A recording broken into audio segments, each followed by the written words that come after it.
We need to do a much better job of planning for growth and economic development of our community. Smart growth sounds just like a slogan until you confront the issues that living and governing outside those principles bring. In Vision 2020, the leaders were taught that no matter how we might wish our community to be in 20 years, if we didn't plan and follow that plan, it just certainly wouldn't come to pass. It's pretty solid reasoning. But smart growth was the centerpiece of everything to Vision 2020, and we must correct that and bring it back. Innovation, consent of the governed, a rejection of entrenched partisan conflict, and outreach to those who've become alienated with an increasingly ugly political process. The last piece of reform that I'm thinking of is making necessary changes inside county government. When citizens are reading the news or watching TV and they're just shaking their heads, so are some of the best employees in county government. I've nearly 7 good years of work inside the surveyor's office and now as a deputy assessor. This includes winning performance bonuses every year that they've been available. The point is that I've gotten to listen to all the best employees and where their frustrations are and what they think it is that keeps them from doing the best possible job. I know exactly where the politicians are letting them down, and with them, the rest of the community.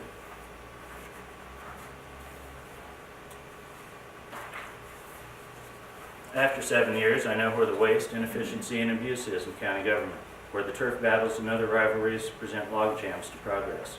I know where the problems are, and I'm willing to talk about them. And not only am I willing to talk about them, I have a track record of being willing to do something about them. This isn't Mayberry, folks. We can't govern the way we did 40 years ago in a much more static economy. If we want to preserve our agricultural heritage, it's impossible to do without smart growth helping preserve family farmland.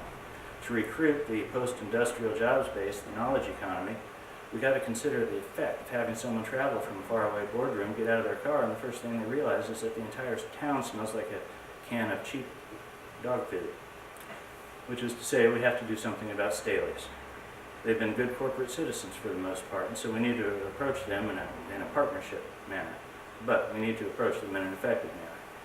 We need to clean up our era. I said earlier that leadership is not a spectator sport, and I'm here to speak for my kids and yours, to represent and recruit the voices of many community-minded people who don't live and breathe partisan politics. Everyone should have a voice in how we shape this community, without necessarily having to be 100% Democrat, 100% Republican, all the way. There's a lot of creative and to this community important people that I think should be welcomed in the process in a new way.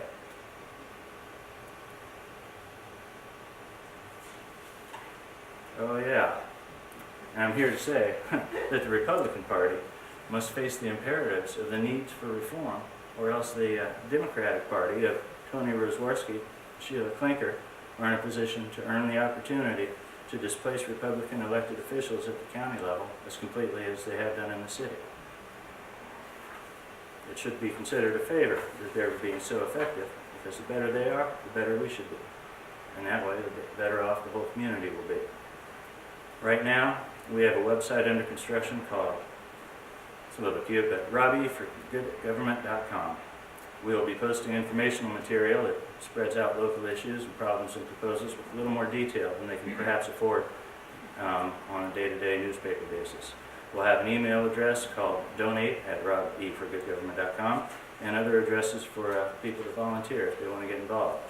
Reform is a long-term project, always set against the tide of money from the constituents of the status quo.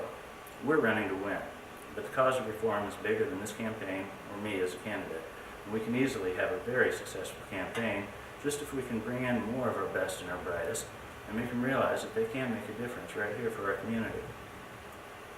Many thought that the first-time candidate, John Dennis, didn't have a prayer of winning. Some called him naive. You know what they call him now? Mr. Mayor. You can make a difference. But let's get started. First, are there any questions? Our member of the press? No? Well, I guess that's all. I survived.